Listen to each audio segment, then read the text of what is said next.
Ben datang bersama sekelompok pasukan elit 5 menit kemudian setelah Nadine menghubunginya. Mereka membuang dan melenyapkan mayat-mayat tersebut menggunakan bahan kimia yang bisa langsung mengikis tubuh beserta tulangnya, tanpa meninggalkan jejak sama sekali. Begitu tiba di sana, dia segera membawa Nadine ke pelukannya. Gadis itu masih dalam keadaan menangis melihat tangannya. Tidak apa-apa, ada aku di sini. Ben melepas jas mantelnya dan mengenakannya di bahunya. Dia kemudian berbalik untuk melihat Dave yang terlihat masih shock.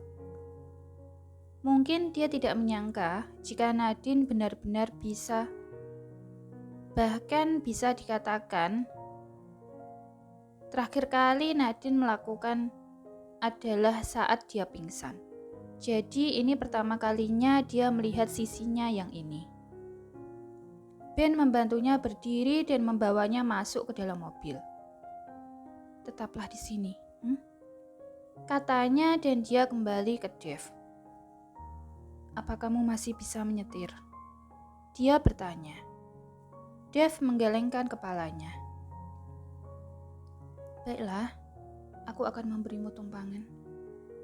Dia menawarkan bantuan. Tidak ada sepatah kata pun yang terucap dari bibir ketiganya sepanjang perjalanan. Mereka hanyut dalam pikiran masing-masing. Membuka pintu, Ben membawa Nadine ke kamar mandi. Dave tanpa berpikir mengikutinya dan berdiri di sana seperti patung. Sekarang adalah tugasmu, Bung. Hah? Atau kamu ingin aku yang membersihkan istrimu? Tentu, dengan senang hati. Dia menarik lengan bajunya ke siku. Tunggu, kamu harus pergi sekarang. Terima kasih telah mengantar kami pulang. Ben mengangguk lalu menepuk bahunya. Dia ketakutan sekarang. Jangan katakan apapun yang akan membuatnya sedih. Bukan dia yang mereka, tapi naluri. Ucapnya sebelum melangkah pergi. Dave tidak mengerti apa maksud kata-katanya. Namun dia juga tidak punya niat untuk bertanya saat ini. Nadine ada di sana, di dalam bathtub masih dengan pakaiannya. Dia basah kuyup dengan air yang sudah berubah menjadi merah, serta pandangan matanya kosong. Menghela nafas, dia berjalan ke ruang ganti mengambil handuk kering, lalu menggantungnya di gantungan handuk. Duduk di tepi bathtub, Dave membuka pancuran air membantu istrinya itu mencuci rambutnya dengan sampo. Merasa lebih baik? Tanyanya setelah sekian lama mereka terdiam. Nadine menggelengkan kepala. Tidak apa-apa. Perlukah aku membantumu membersihkan tubuhmu juga? Nadine menggelengkan kepalanya lagi. Oke, aku akan meninggalkan handuk di sini.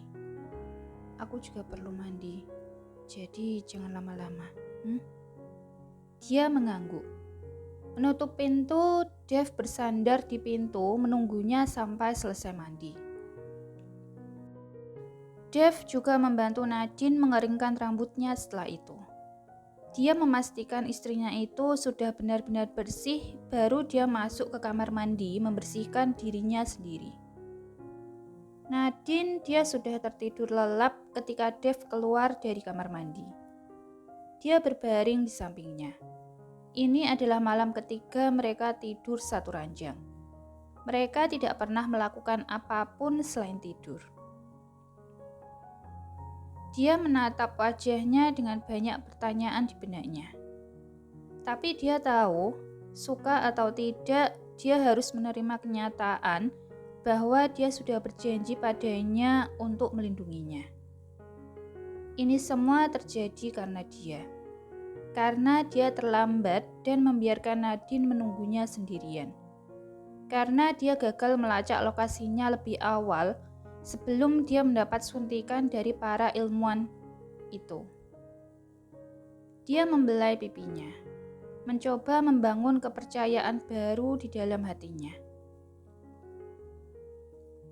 Aku sangat takut saat kamu mengambil nyawa orang lain. Maaf bila aku tidak memberitahumu perasaanku saat itu.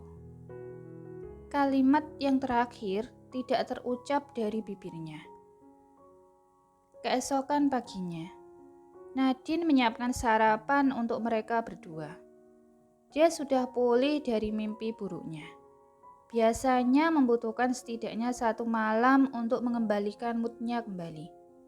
Tetapi meskipun begitu, perasaan bersalah tetap melekat di hatinya yang terdalam. Pagi, dia menyapa suaminya yang baru saja turun mengenakan jas hitamnya. Pagi, sudah lebih baik sekarang. Dev mencium keningnya dengan lembut. Nadine mengangguk. Yap, aku membuatkan sarapan untukmu. Duduk di meja makan, dia mengambil wafel yang baru saja dia buat untuk suaminya dan duduk di depannya setelah itu. Terima kasih, sayang. Sayang? Jeff, hari ini aku akan berada di rumah orang tuaku sampai larut malam. Ada acara yang harus aku hadiri. Jadi, oke. Hubungi saja aku kalau kamu membutuhkanku.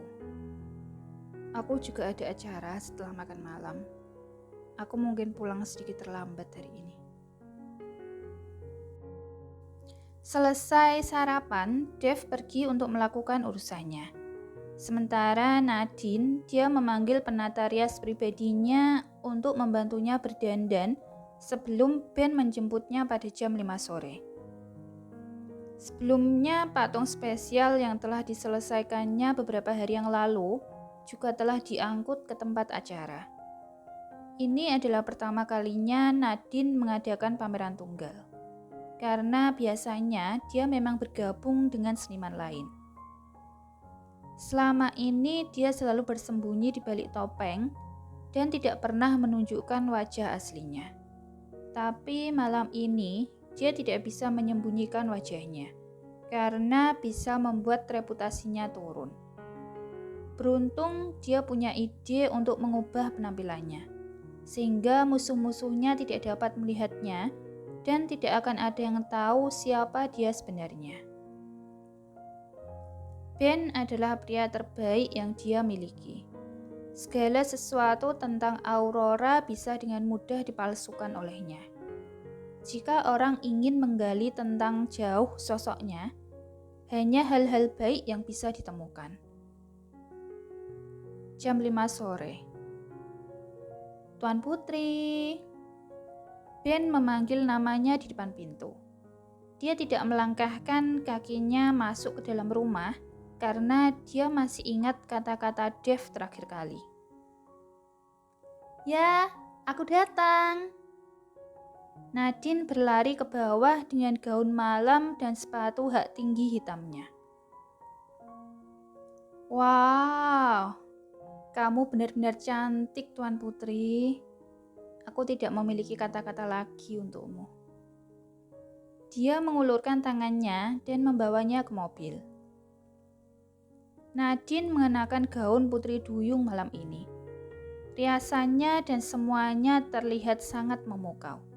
Dia berubah menjadi orang yang berbeda. Kalung di lehernya membuatnya terlihat semakin menawan. Tentu saja ini bukan aksesoris sembarangan, melainkan perangkat yang khusus dibuat Ben untuknya. Siap. Ya.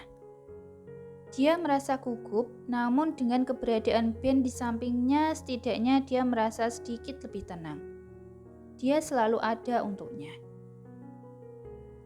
Bunyi ringing tone-nya membuat Dev melihat ke layar handphonenya. Dia menerima panggilan itu. Halo?